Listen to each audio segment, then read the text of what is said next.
하나님의 말씀 마가복음 10장 46절에서 52절까지 말씀 제가 읽겠습니다. 그들이 여리고에 이르렀더니 예수께서 제자들과 허다한 무리와 함께 여리고에서 나가실 때에 디메오의 아들인 맹인 거지 바디메오가 길가에 앉았다가 나사렛 예수시란 말을 듣고 소리질러 이르되 다윗의 자손 예수여 나를 불쌍히 여기소서 하거늘 많은 사람이 꾸짖어 잠잠하라 하되 그가 더욱 크게 소리질러 이르되 다윗의 자손이여 나를 불쌍히 여기소서 하는지라. 예수께서 머물러 서서 그를 부르라 하시니 그들이 그 맹인을 부르며 이르되 안심하고 일어나라 그가 너를 부르신다 하매 맹인이 겉옷을 내버리고 뛰어 일어나 예수께 나아오거늘 예수께서 말씀하여 이르시되 내게 무엇을 하여 주기를 원하느냐. 맹인이 이르되 선생님이여 보기를 원하나이다.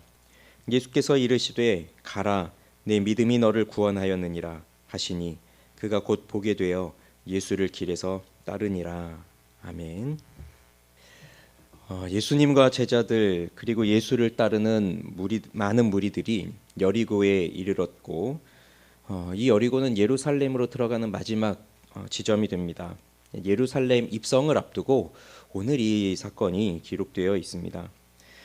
예수님과 무리들이 여리고에서 나가실 때 디메오의 아들인 맹인 거지 바디메오가 길가에 앉아 있었습니다. 복음서 읽을 때 많은 병자들이 고침을 받는 사건이 기록이 되어 있는데 그 병자들의 이름이 기록이 되어 있고 그 병자가 누구인지에 대해서 이렇게 정식적으로 소개가 나온 것을 보신 적이 있으신가요? 오늘 이 기사는 마태복음, 마가복음, 누가복음, 공관복음 이 세 곳에 다 기록이 되어 있는데 마태와 누가는 이렇게 자세하게 기록은 하지 않고 있습니다. 유독 마가만 이 사람에 대해서 정식으로 소개를 해주고 있습니다. 아마도 마가가 복음서를 쓰도록 많은 도움을 주었을 베드로에게 있어서 이 사람이 굉장히 큰 기억으로 남아 있다거나 아니면 이 마가와 또 이 바디메오가 나중에 그 초대교회 시절 때 돈독한 관계였지 않았을까, 친숙한 그 지체가 되지 않았을까, 그런 생각을 해보게 됩니다.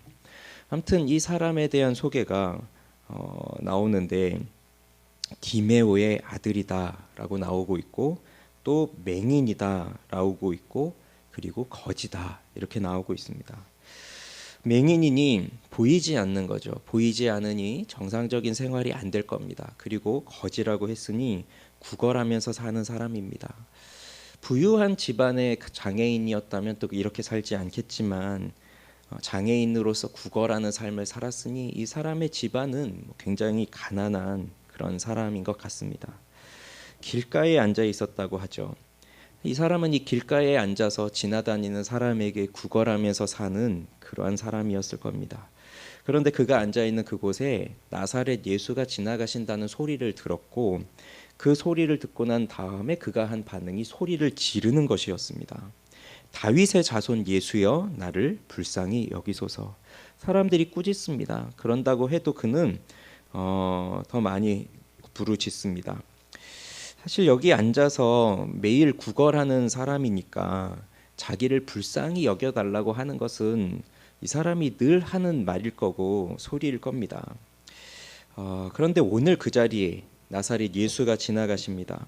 이 사람도 예수에 대한 소문은 진작부터 들어서 알고 있었을 것이고 또 사람들이 많이 지나가고 있는 그런 시간에 자기가 거기에 앉아 있는 것은 소위 오늘 같은 날은 대목이다 이런 것처럼 많은 사람들이 또 예수님과 함께 지나가니 나를 불쌍히 여기면서 나에게 돈도 주고 그럴 수도 있겠다 그런 생각하지 않을까요? 그런데 사람들은 그를 전혀 불쌍히 여기지 않습니다. 귀찮아합니다. 나보다 하찮은 사람을 볼 때 귀찮아하죠. 높은 분이 와서 외치면 길을 내줄 거예요. 그러나 꾸짖으면서 잠잠하라 합니다. 제자들도 꾸짖은 적이 있어요. 어린 아이들을 데리고 왔을 때 그때 꾸짖으면서 조용히 하라고 합니다. 그다음에 이 사람이 다윗의 자손 예수여라고 하고 있으니 그 말도 되게 거슬릴 겁니다. 아직 세상에서 왕권을 잡은 것이 아닌데 다윗의 자손이라고 하는 말을 하고 다니니 그 다윗의 자손이라고 하는 것은 그들이 믿고 있는 메시아에 대한 칭호이고 그 메시아는 로마 세력을 물리치고 새로운 왕권 다윗의 그 나라를 다시 세울 것이라고 하는 기대감을 가지고 있으니 괜히 이런 소문이 퍼지고 로마의 당국에 들어가고 하면 골치가 아플 것 아닙니까?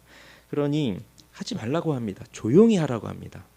그래도 이 사람은 더 크게 외칩니다. 그리고 예수님은 길을 멈추시고 그 사람을 불러오라고 합니다. 예수님도 바디메오 앞을 지나가시는 것 같지는 않고요. 그리고 바디메오는 보지를 못하니까 예수라는 분이 어디에 있는지 도무지 알 수가 없죠. 그러니 그가 할 수 있는 것은 그저 소리를 크게 지르는 것뿐입니다. 예수님이 그를 데리고 오라고 하니까 사람들의 태도가 갑자기 바뀝니다. 안심하고 일어나라, 너를 부르신다. 그러자 이 맹인이 겉옷을 버려두고 뛰어 일어나 예수님께 나아갑니다. 그리고 예수님이 물으십니다. 내게 무엇을 하여 주기를 원하느냐? 이 질문이 익숙하지 않은가요? 어제 보았던 말씀에 있는 말씀입니다. 어제도 야고보와 요한에게 너희에게 무엇을 하여 주기를 원하느냐 물어보셨거든요. 똑같이 오늘도 바디메오에게 너에게 무엇을 하여 주기를 원하느냐. 그때 바디메오는 보기를 원한다고 했고 예수님은 가라, 내 믿음이 너를 구원하였다 말씀하십니다. 그러자 바디메오는 곧 보게 되어 예수님을 길에서 따르게 되었습니다. 자, 여기 나오는 이 맹인 거지 바디메오는 그리스도의 제자가 어떠한 사람이었고 또 어떻게 예수를 만나 어떻게 예수를 따르는 자가 되었는지를 잘 보여주는 사람입니다. 왜 그런지 하나하나 또 생각해 보도록 하겠습니다. 우선 첫째는 이 바디메오는 예수님을 향한 믿음을 가지고 있었던 사람입니다. 그가 처한 상황을 곰곰이 생각을 해보세요. 맹인이다, 거지다, 가난하다. 그러면 사람들의 무시를 받고 멸시를 받고 천대를 받고 뭐 그럴 거겠죠. 그저 자신이 살아갈 그 길은 어떻게든 사람들에게 불쌍하게 보여서 그래서 사람들에게 돈을 받고 먹을 걸 받고 그렇게 살아가는 것이 이 사람이 할 수 있는 유일한 일일 겁니다. 꿈을 꾼다거나 뭐 다른 일을 찾는다거나 더 나은 인생을 찾는다거나 그럴 수가 없겠죠. 그 당시 상황 속에서. 그런데 이 사람 앞에 예수가 지나가십니다. 그냥 본 것이 아니고 그냥 지나간다는 소리를 들었을 뿐입니다. 그리고 예수님에 대한 소문을 언제부터 어떠한 경로를 통해서 어떠한 내용을 들었는지는 모르겠지만 그가 그 예수님을 향해서 외치는 그 소리를 보면 그 속에 믿음이 있다는 것을 알게 됩니다. 그는 다윗의 자손 예수여라고 불렀습니다. 우리에게는 이게 너무나 익숙한 말이지만 그 당시 사람들에게 다윗의 자손이여라고 한다는 것은 이거는 보통 고백이 아닙니다. 지금까지 이 마가복음을 읽어보면서도 예수님을 향해서 다윗의 자손이다라고 분명하게 말한 적이 없습니다. 물론 베드로가 당신은 그리스도이십니다라고 고백을 했지만 그 또한 예수님께서 아직은 아무 얘기도 말하지 말라 또 그렇게 말씀을 하셨습니다. 사실 예수님이 다윗의 자손이다, 즉 하나님께서 우리에게 보내실 그리스도시다라고 하는 그것을 기록하고 싶어서 또 쓰고 있는 것이 마가복음인데 이제 10장 후반부에 와서 이제 다윗의 자손 예수라고 하는 말을 기록하고 있습니다. 그것도 이 거지 맹인 바디메오의 입술을 통해서 기록하고 있습니다.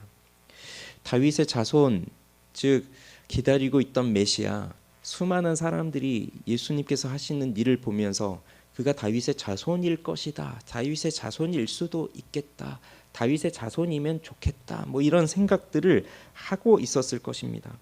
그렇지만 대부분의 사람들은 그가 다윗의 자손이면 좋겠다라고 하는 그 생각 속에는 이 이스라엘 나라를 다시 회복시켜줄 정치적 다윗의 자손, 그 정치적 메시아 그런 식으로 생각을 하고 있었겠지만 이 사람에게는 그런 것이 아니라 그저 자신이 처한 불행한 현실에서 나를 건져내 주실 수 있는 유일한 분이시다라고 하는 그 믿음을 가지고서 그리고서 외쳤던 것입니다. 이러한 믿음이 어떠한 순간에 생겨날까요? 내가 정말 불쌍히 여김을 받아야 된다라고 생각할 때 그러한 믿음이 생겨납니다. 그것은 곧 내가 내 힘으로 아무것도 할 수 없다는 생각이 들 때입니다. 여전히 내 속에 내 자존심이 있고 내가 가지고 있는 무언가가 나를 먹여 살려줄 수 있을 것이다라고 하는 신락 같은 희망이 있다면, 그러면 우리는 이런 고백을 할 수가 없습니다. 물론 나를 불쌍히 여겨주십시오 라고 하는 말을 할 수 있겠지만 그것은 그냥 형식적으로 하는 말일 뿐이죠. 그래서 자연스럽게 이 바디메오가 누구와 비교가 되고 있나요? 이 10장 안에서 보면 이 바디메오와 비교되는 사람들이 또 등장합니다. 10장 속에 우리가 17절에 나오고 있는 17절부터 나오고 있는 그 사람, 새벽에 살펴보진 않았었지만 17절부터 누가 나오냐면 재물이 많은 청년이 나옵니다. 그 사람이 와서 예수님께 선한 선생님이여 어떻게 하여야 영생을 얻겠습니까? 라고 했을 때 예수님이 이 사람을 너무나 사랑한 나머지 그에게 이렇게 말씀하셨어요. 너의 재물을 다 팔아 가난한 자들에게 주고 그 다음 나를 따르라. 그렇게 말씀을 하셨어요. 그 예수님께서 재물을 팔고 가난한 사람들에게 주고 나를 따르라고 하는 초청을 들었는데 그 사람은 슬픈 기색을 하면서 돌아갔습니다. 예수님을 따르려고 선한 선생님이여 하면서까지 찾아왔지만 결국 자신의 재물을 버리지 못했던 겁니다. 반면에 이 사람은 재물이 없죠. 거지예요. 그렇지만 재물이 없고 가난하다고 해서 자존심이 없겠습니까? 아닙니다. 어쩌면 더 내려놓을 수 없는 자기만의 사랑이 있고 자기만의 자존심이 있고 그러면서 살아갈 것입니다. 그런데 그것을 다 내려놓습니다. 나를 불쌍히 여겨달라고 하는 그 고백 속에 그것이 있습니다. 왜? 이제 더 이상은 안 되니까요. 그리고 예수님이 바로 자기 앞을 지나가신다고 하니 이 기회를 그냥 버릴 수가 없으니까요. 우리는 어떠합니까? 우리도 예수님에 대한 소문도 들었고 그분이 무엇을 행하였는지에 대해서도 들어서 알고 있고 또 무엇을 하실 수 있는지도 우리는 알고 있습니다. 그러면 어떠한 차례인가요? 다윗의 자손 예수여 나를 불쌍히 여기소서라고 고백할 차례입니다. 자, 드디어 예수님 앞에 이 사람이 나아갔습니다. 예수님이 물으십니다.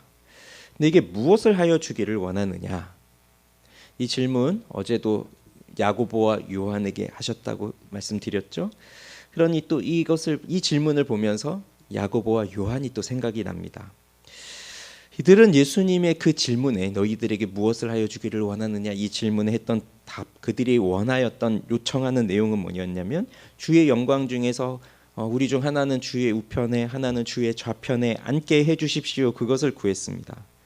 다윗의 자손이라고 하는 것은 이 야고보와 요한이나 바디메오나 동일한 시각에서 그 고백을 하고 있는 것입니다. 그러나 다윗의 자손을 바라보는 시각이 이렇게 차이가 나고 있습니다. 3년 동안 그들의 두 눈으로 예수님이 누구인지를 보고 예수님이 어떠한 일을 하셨는지를 보고 더 누구보다도 예수님과 가까이 생활하면서 살았던 그 예수님의 가까운 제자 그 두 사람도 그저 원하는 것이 나를 주님의 오른편 왼편 해서 그 높은 자리에 앉혀주십시오라고 하는 것이었어요. 그런데 이 바디메오는 그런 것이 아니었습니다. 그저 자신의 눈이 떠져서 보는 것을 자기는 그것만을 원했던 것입니다. 자신을 불행으로 이끈 이 질병과 또 불행한 삶을 이어가게 하는 가난과 또 그렇게 살아갈 수밖에 없게 하는 자신의 그 죄의 문제에서 떠나 온전히 새로운 삶을 살아가게 되는 것, 이것이 이 거짓 맹인 바디메오가 가지고 있던 소원이었습니다. 우리는 예수님 앞에 무엇을 원하고 있습니까? 예수님께서 우리를 향하여 네가 너에게 무엇을 하여 주기를 원하느냐라고 물어보실 때 우리는 무엇을 예수님 앞에 즉각적으로 바로 답하시겠습니까? 세상에서의 성공인가요? 세상에서의 높은 자리인가요? 세상에서의 성공과 높은 자리를 나쁘다고 말씀드리는 것이 아닙니다. 그것도 어제 말씀은 아버지께서 정한 자들에게 예비한 자들에게 주신다라고 하시는 것처럼 하나님이 필요한 사람들에게는 또 그러한 자리에 세우십니다. 그러니 그것이 나쁘다고 하는 것이 아니라 우리가 예수님을 통해서 얻고 싶어 하는 것, 우리가 예수님을 통해서 추구하고자 하는 것, 예수님을 통해 얻으려고 하는 나의 삶의 목적, 그것이 무엇이냐, 그것을 묻는 것입니다. 예수님은 야고보와 요한을 비롯한 제자들에게 이 바디메오를 통해서 가르쳐주고 싶으셨습니다. 아직은 영적으로 눈이 감겨져 있는 이 제자들에게 영혼의 눈이 떠지기를 바라셨습니다. 그래서 메시아는 정치적 메시아가 아니라 하나님의 백성들을 그 죄에서 구원하기 위해 고난받는 종이라고 하는 것을 이 바디메오를 통해서 보게 하고 싶으셨습니다. 그런 점에서 바디메오는 비록 육적인 눈은 감겨 있었을지 몰라도 영적으로는 하나님의 나라를 볼 수 있는 사람이었습니다. 우리가 예수님을 통해서 정말 얻고 싶은 것이 무엇인지를 생각하는 하루가 되기를 바라며, 그래서 정말 예수님이 너에게 무엇을 하여 주기를 원하느냐라고 물어보셨을 때 바로 그 내 마음의 소원을 아뢰되 그것이 또한 하나님의 뜻에 맞는 것이었다면 참으로 좋겠습니다. 그렇게 무엇을 예수님을 통해서 얻고 싶은 것이 무엇인지를 생각한 하루가 되기를 바랍니다. 마지막으로 이 길가에 구걸하던 자가 이제 예수님을 따르는 자가 되었습니다. 예수님은 바디메오의 눈을 보게 해주셨습니다. 단지 그의 눈만 보게 해주신 것이 아니라 그를 구원하여 주셨습니다. 그리고 그는 곧 보게 되어 예수를 길에서 따르게 되었다고 말씀을 하고 있습니다. 따르게 되었다는 말이 앞에서 보았던 제자들이 다 버리고 예수를 따랐다 하는 표현들이 많았었잖아요. 그 예수를 따르게 되었다는 것과 동일한 단어입니다. 길가에서 아무 소망 없이 그저 자기를 불쌍한 척하면서 구걸하며 살았던 이 사람이 이제 예수를 따르는 제자가 되었습니다. 제자들을 비롯한 사람들, 또 이 마가복음을 읽고 있는 사람들, 이렇게 생각할 수 있습니다. 10장을 읽어 나갈 때 재물이 많은 청년이 나와서 선한 선생님 어떻게 영생을 얻습니까 할 때 이 사람은 예수님의 제자가 될 수 있겠구나, 그런 기대감을 가지고 생각하고 읽습니다. 또 왜냐, 이 사람은 돈도 많아요. 율법도 어려서부터 잘 지키고 있어요. 예수님을 또 선한 선생님이라고 하면서 호감을 보이면서 어떻게든 예수님의 말씀을 또 들어보려고 하고 있어요. 제자들 입장에서 어떻겠어요? 야, 이렇게 돈도 많고 율법도 잘 지키고 또 예수님을 비롯해 우리를 이렇게 선대하고 있으니 이런 사람이 우리 그룹에 들어오면, 우리 공동체에 들어오면 참 좋겠다, 그런 생각하지 않을까요? 이렇게 돈이 많은 사람이 또 들어오면 우리가 전도 여행할 때 이 경제적인 부분에 있어서도 많은 도움이 되겠다, 그런 생각도 할 거예요. 그리고 저도 그랬습니다. 저도 너의 것을 다 팔고 가난한 사람에게 주고 와라 했을 때 저도 그걸 읽어 나가면서 이 사람이 좀 다 주고 돌아오면 좋겠다, 그런 기대감을 가졌었습니다. 그렇지만 그 사람이 근심하고 돌아갔지만 다시 그걸 팔고 돌아왔다는 언급은 그 어디에도 없습니다. 그러면서 주님이 하신 말씀이 뭐냐면, 먼저 된 자로서 나중되고 나중된 자로서 먼저 될 자가 많다, 그 이야기를 하세요. 이 부자가 먼저 된 사람처럼 보였습니다. 그렇지만 먼저 된 사람이었지만 나중되는 사람이고, 여기 나오는 바디메오는 나중된 사람이죠. 나중된 사람으로 보이죠. 그러나 이 나중된 사람이지만 먼저 되는 사람으로 또 오늘 나타나고 있습니다. 오죽하면 예수님을 따르는 사람들이 그에게 조용히 하라고 외쳤겠습니까? 꾸짖었겠습니까? 이 사람을 좀 긍휼히 여겼다면 이 사람을 친절하게 안내하면서 네가 그렇게 만나고 싶어하는 예수님이 저기 계신다, 내 손 잡고 나를 따라와라, 내가 예수님을 만나게 해주겠다, 그리고 예수님한테 가서 선생님 이분 좀 고쳐주시면 좋겠습니다, 이렇게 하지 않겠어요? 그러나 그들은 그저 그렇게 소리를 외치는 사람에게 조용히 하라고 박대만 했습니다. 그 속에는 너 같은 사람은 제자가 될 수 없어. 너 같은 사람은 조용히 해. 이런 마음이 있었던 거예요. 결국 결과로 보면 이렇게 돈도 없고 가난하고 장애인이지만 이 사람이 예수님을 따르는 사람이 되었습니다. 부자에게 있어서 자기에게 있는 많은 재물이 버리기 아까운 자기의 사랑이었다고 한다면 이 사람도요, 겉옷이 있었잖아요. 물론 이 겉옷이 그 당시 여리고에서 여리고가 추우니 그 추위를 피하기 위해서 입는 옷 그런 건 아니었을 거예요. 그런데 어쨌든 그 당시에 겉옷 하나가 있었고 그걸 펼쳐놓고 구걸을 하고 그랬었겠죠. 그런데 그것이 이 사람이 가지고 있는 전 재산이었을 가능성이 큰데 그것을 버려두고 그것을 내버리고 뛰어 달려갑니다. 보이지도 않는데. 그런데 그렇게 달려갔습니다. 그것이 예수님이 자신을 부르실 때에는 그 자신이 가지고 있는 전 재산 겉옷이라고 할지라도 그에게는 아까운 것이 아니었어요. 그저 예수님 앞에 나아가고자 하는 결단으로 그것을 버려두고 달려나간 겁니다. 이것이 세상의 상식과 세상의 질서를 뒤엎는 하나님 나라의 역설적인 비밀입니다. 세상이 원하는 사람들이 있고 원하지 않는 사람들이 있지만 하나님은 그러한 기준으로 사람들을 보지 않습니다. 믿음의 결단을 하고서 나오지 않는다면 우리는 그저 길가에 앉아 구걸하면서 만족하며 사는 인생이 되든지 아니면 자기가 가지고 있는 그 많은 재물을 팔아서 사람들에게 나누어 주는 것이 너무 아까워 그냥 그 재물을 가지고 사는 것에 만족하며 살든지 그렇게 될 것입니다. 그러나 그 자리를 박차고 나와서 믿음으로 구하고 그 결단으로 우리 주 예수 그리스도 앞에 나아간다면 그 길이 비록 고난의 길이라 할지라도 예수와 함께 서 있는 길이 될 것입니다. 예수님께서 어제도 앞장서서 가고 계셨잖아요. 그 길을 생각해 보세요. 예수님이 그 앞에 서 계시면서 그렇게 가시면서 마음으로 예수님도 뒤따라오는 우리를 생각하시면서 잘 따라오거라 하는 그 마음으로 우리를 사랑으로 인도해 주실 거예요. 그러면서 그 예수님의 얼굴에 얼마나 흐뭇한 그 인자한 그 미소가 띄어져 있겠습니까? 그 예수님을 따라가고 있는 우리를 생각하면서요. 바디메오가 그 길에서 예수님을 따르는 자가 되었습니다.